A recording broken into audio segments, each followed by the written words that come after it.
बिस्मिल्लाहिर्रहमानिर्रहीम। अस्सलामु अलैकुम वरहमतुल्लाहि वबरकातुहू। हम का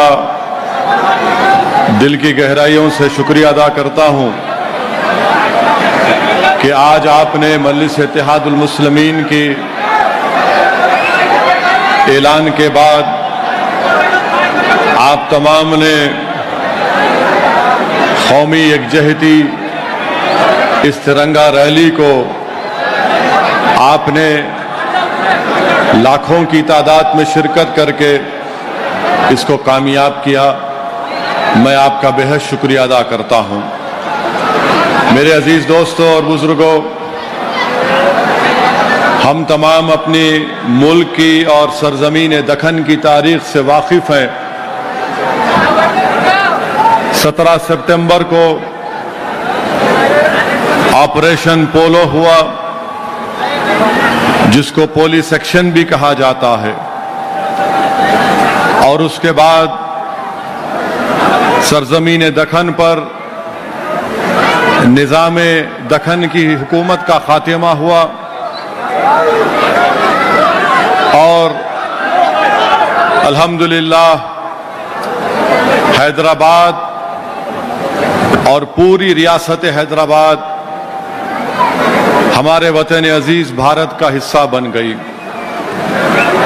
मेरे अजीज दोस्तों और बुजुर्गों, मजलिस ने यह ऐलान किया कि हम इसको एकजहती के दिन के तौर पर मनाएंगे, और जिन्होंने न हैदराबाद की आज़ादी में न जद्दोजहद में अपना पसीना तक नहीं बहाया, वो इसको लिबरेशन डे के तौर पर ऐलान करते हैं। सबसे पहली बात तो ये है कि मैं आपको तारीख में लेकर नहीं जाना चाहता, सिर्फ चंद अहम बातें बताना चाहूंगा। यकीनन हम तमाम को फख्र है और खुशी है कि हैदराबाद हिंदुस्तान और भारत का हिस्सा बना। निजाम की हुकूमत थी, मगर निजाम की हुकूमत कोई जमहूरी हुकूमत नहीं थी। निजाम की हुकूमत जागीरदारों के ऊपर मुश्तमिल थी। निजाम की हुकूमत में चंद मुट्ठी भर दौलतमंद जागीरदार थे, जिनके पास हजारों लाखों एकड़ जमीन थी। उनकी हुकूमत थी, कोई जमहूरी हुकूमत नहीं थी, ना कोई दस्तूर था, ना अवाम को कोई हुकूक थे जैसा आज हमारे पास बाबा साहिब अम्बेडकर का बनाया हुआ संविधान है।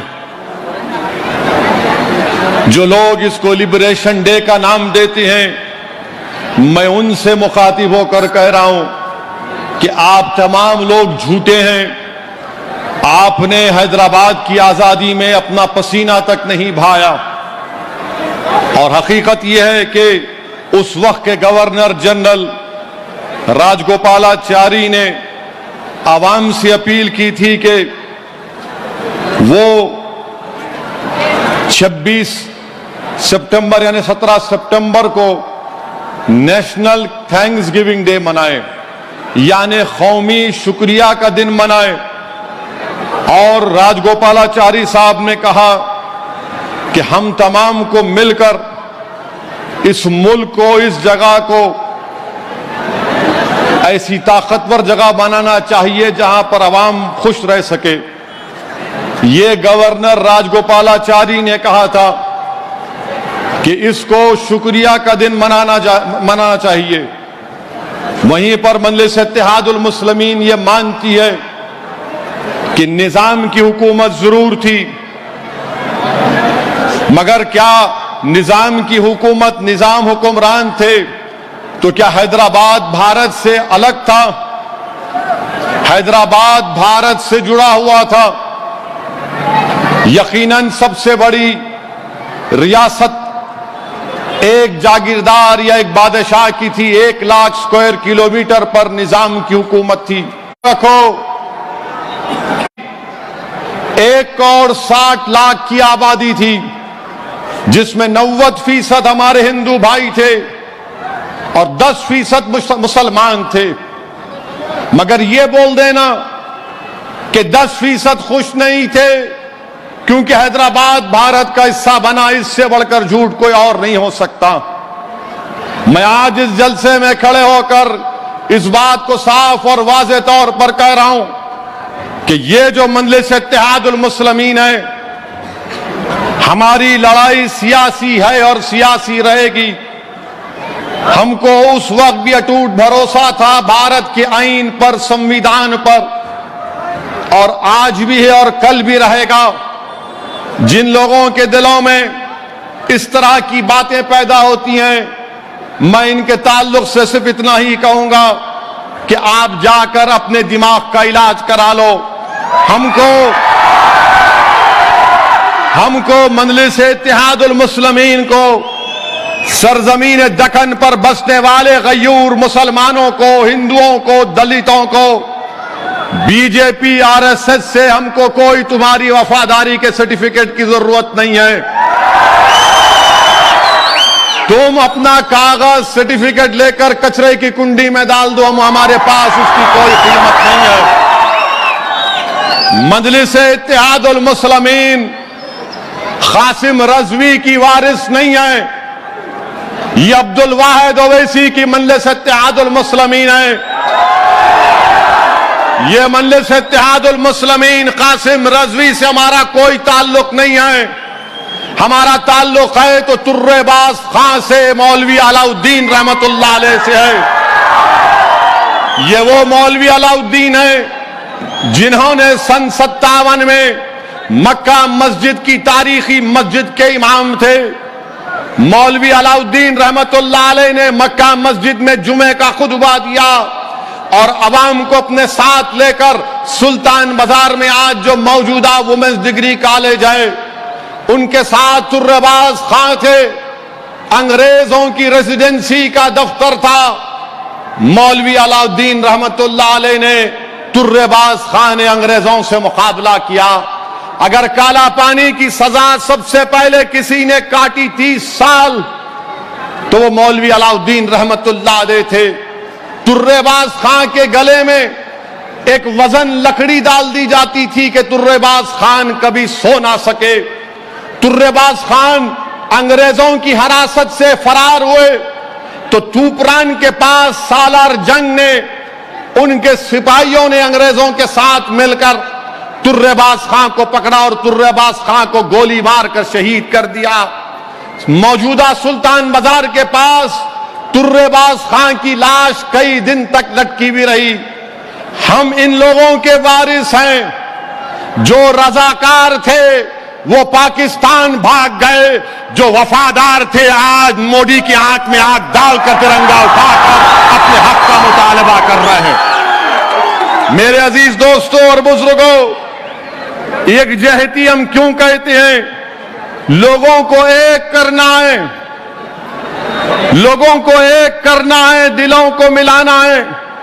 मगर बीजेपी दिलों को तोड़ने का नाम, बीजेपी लोगों में नफरत पैदा करना चाहती है। और मैं आज खुलकर कह रहा हूं कि निजाम की हुकूमत थी और निजाम की हुकूमत में निजाम ने मंदिरों को पैसे दिए थे, निजाम ने मंदिरों को पैसे दिए थे। यादगीर गुट्टा की मंदिर को निजाम ने 82,000 दिए। श्री रामबाग मंदिर को 5,000 ये ग्रांट हर साल मिलता था। भद्राचलम की मंदिर को निजाम ने 50,000 दिए। श्री बालाजी टेम्पल को निजाम ने 8,000 रुपये दिए। और पुणे में एक भंडारकर ओरिएंटल इंस्टीट्यूट है, निजाम ने पहले 20,000 रुपये दिए, उसके बाद 1,25,000 रुपये निजाम ने महाभारत ले दिए। निजाम के लिए थाली नहीं मारना है, बता रहा हूं, तारीख का हिस्सा है, तारीख का एक हिस्सा है। ये बीजेपी आरएसएस वाले हमको बोलते हैं निजाम से इनका ताल्लुक है, कासिम रजवी से इनका ताल्लुक है। अरे हमारा ताल्लुक निजाम से नहीं है, हमारा ताल्लुक मौलवी अलाउद्दीन से, तुर्रेबाज खान से, मुजाहिदीन आजादी से है। और फिर भंडारकर ओरिएंटल इंस्टीट्यूट को निजाम ने 1,25,000 रुपये दिए, तो उससे महाभारत का तर्जुमा हुआ। फिर बनारस हिंदू यूनिवर्सिटी, मालविया साहब जिसको मोदी साहब बहुत चाहते हैं, वो भी आजादी के मुजाहिद हैं, हम उनकी कदर करते हैं। उनको बनारस हिंदू यूनिवर्सिटी के शायद चांसलर या वाइस चांसलर महाराजा बीकानेर थे, उन्होंने निजाम को खत लिखा कि बनारस हिंदू यूनिवर्सिटी को कुछ पैसे दीजिए, तो निजाम ने 35,000 रुपये दिए। फिर उसके बाद फिर कहा कि फिर पैसों की जरूरत है, तो निजाम ने 1 लाख रुपये दिए। वो 1 लाख आज के दौर में 5 करोड़ के बराबर है, बल्कि 7 करोड़ के बराबर है। सर सैयद अहमद आए थे हैदराबाद को, निजाम ने उनको दिए और कहा कि हर साल मैं तुमको इतने पैसे दूंगा। महबूब अली पाशा के दौर में अलीगढ़ मुस्लिम यूनिवर्सिटी के जिम्मेदार दिल्ली में जाकर महबूब अली पाशा से मिले, तो महबूब अली पाशा ने उनको पैसे दिए, अलीगढ़ में म्यूजियम उनके नाम से बनाया गया। मेरे अजीज दोस्तों, बुजुर्गों, आपको यह भी जान, ये सीताराम बाग में मंदिर है, निजाम वहां पर 20 रुपये महाना देते थे। Indian institute of science, CV Raman साहब, नोबेल प्राइज मिला, उन्होंने खत लिखा निजाम को, तो निजाम ने उनको 1 लाख रुपये दिए। अब बताइए आप कि भारत में इतने राजा रजवाड़े थे जो आज भाजपा में हैं, बताओ तुमने क्या दिया? तुम भी जागीरदार थे, वहां जमहूरियत नहीं थी, राजा थे, तुमने कौन सा काम किया? बताओ बताओ, तुम्हारे पास बताने के लिए कुछ है क्या? ग्वालियर के जो महाराजा, जो राजाओं का खानदान है, झांसी की रानी के खिलाफ बगावत में हिस्सा लिए। बोलो, नरेंद्र मोदी, अमित शाह बोलेंगे, ग्वालियर की तारीख बयान करेंगे। कल अमित शाह आएंगे तो बोलेंगे निजाम मंजलिस, फिर कल बोलेंगे चीखा मार मार के कासिम रजवी मंजलिस। तो बोलो, ग्वालियर के राजाओं ने झांसी की रानी से बगावत की थी या नहीं की थी? बताओ। आप नहीं बोलेंगे।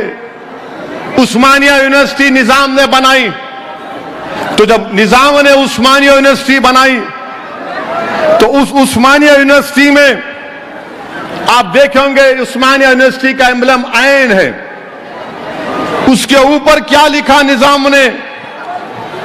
हिंदी में निजाम ने लिखा, तमोसोमा ज्योतिर्गमय, यानी आप जो उपनिषद को जानते हैं वो मुझसे अच्छी तरह उसको बयान तलफ्फुज में बोल सकेंगे। उसके माने यह है कि हमको अंधेरे से निकालकर रोशनी में लेकर आ। ये उपनिषद की एक उसमें से लिखा, निजाम ने लिखा जब लोगो बनाया गया था उस्मानिया यूनिवर्सिटी का।